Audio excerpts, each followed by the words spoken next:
Welcome students, welcome to the AMS High School. I hope you are all fine. हम अपनी class 7 जोग्राफिया के पहले chapter का दूसरा लेक्चर स्टार्ट करेंगे। तो हमारा आज का टॉपिक है ज़ल्ज़लों की वजूहात, इनकी असरात और तकसीम।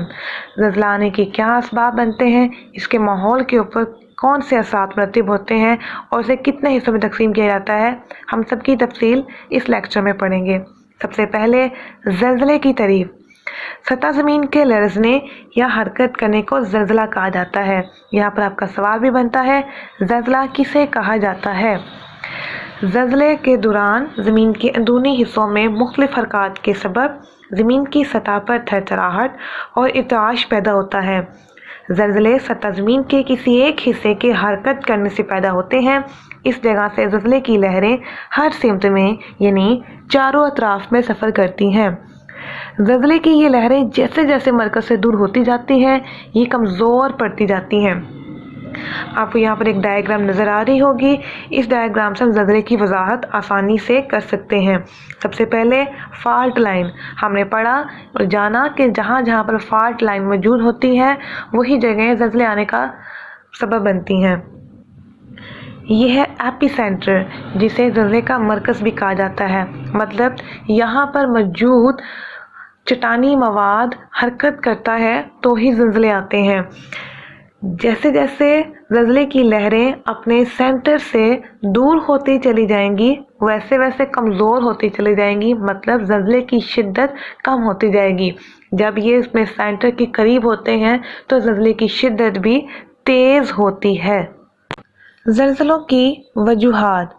ज़ल्ज़ला आने की तो अहम वजूहात दर्ज झेल हैं। नंबर 1, प्लेटों की हरकत। ज़्यादातर ज़ल्ज़ले ज़मीन की प्लेटों की हरकत की वजह से आते हैं। जब ये प्लेटें आपस में टकराती हैं तो सतह ज़मीन में लर्जिश पैदा होती है।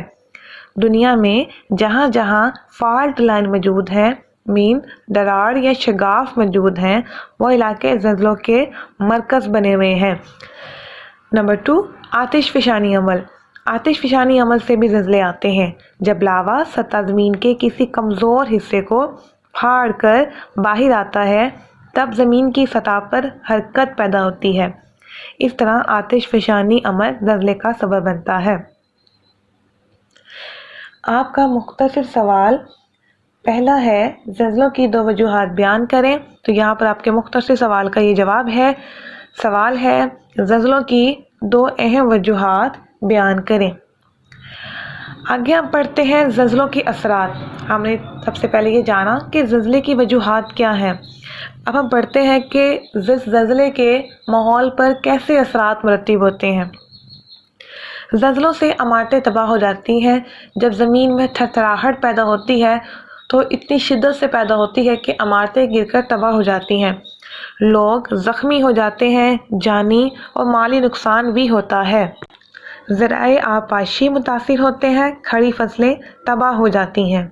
बिजली, गैस और पानी का निज़ाम दरहम बरहम हो जाता है, तबाह बर्बाद हो जाता है। बिजली और गैस की वजह से बाज़ औक़ात आग भी लग जाती है। इमदादी कार्रवाइयों में दुश्वारी पेश आती है। ज़ल्ज़लों से सैलाब आने का भी ख़तरा होता है क्योंकि बंद वगैरह टूट जाते हैं, पानी की शिद्दत ज़्यादा हो जाती है और सैलाब आने का ख़तरा मज़ीद बढ़ जाता है। सड़कें और पुल वगैरह तबाह होने से ज़राए आमदोरफ्त की सहूलतें मुतासिर होती हैं।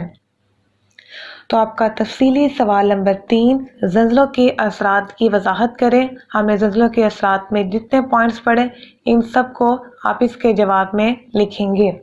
दोबारा से सवाल को दोहराती हूँ। तफसीली सवाल नंबर 3, ज़ल्ज़लों के असरात की वजाहत करें।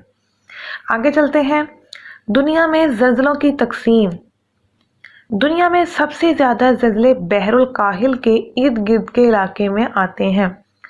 बहरुल काहिल एक बहुत बड़ा बहर समुंदर है।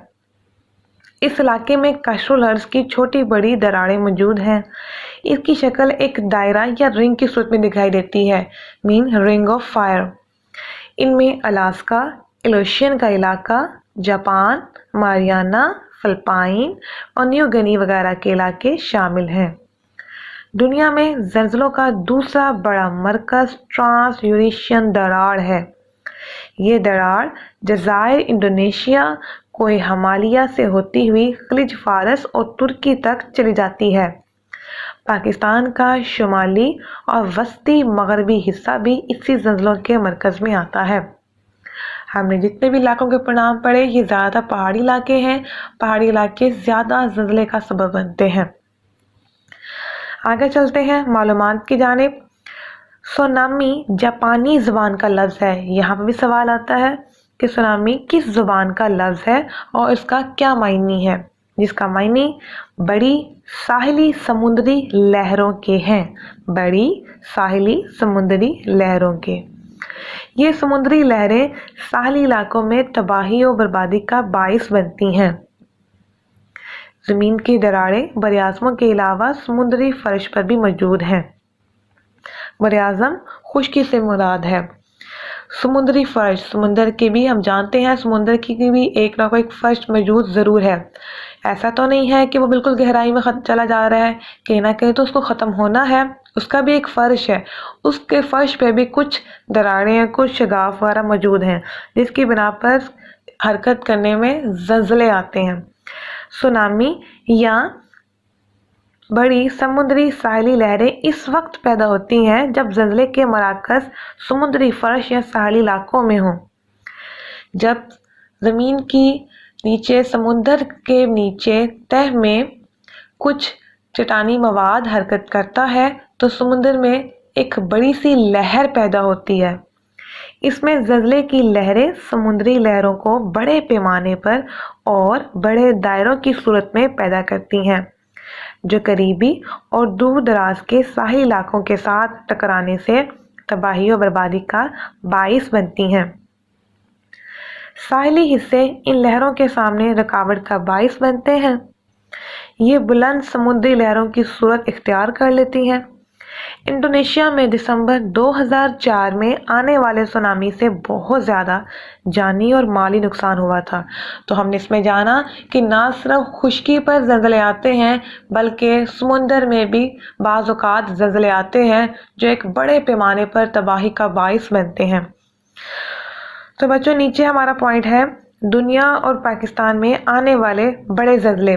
یہاں پر ایک ٹیبل سا بنایا گیا ہوا ہے۔ اس ٹیبل میں تمام تفصیل بیان کی گئی ہے کہ دنیا میں کون سے سال میں کس مقام پر اور کس شدت کے ساتھ اور کتنا جانی نقصان ہوا، تمام کی تفصیل درج ذیل ہے۔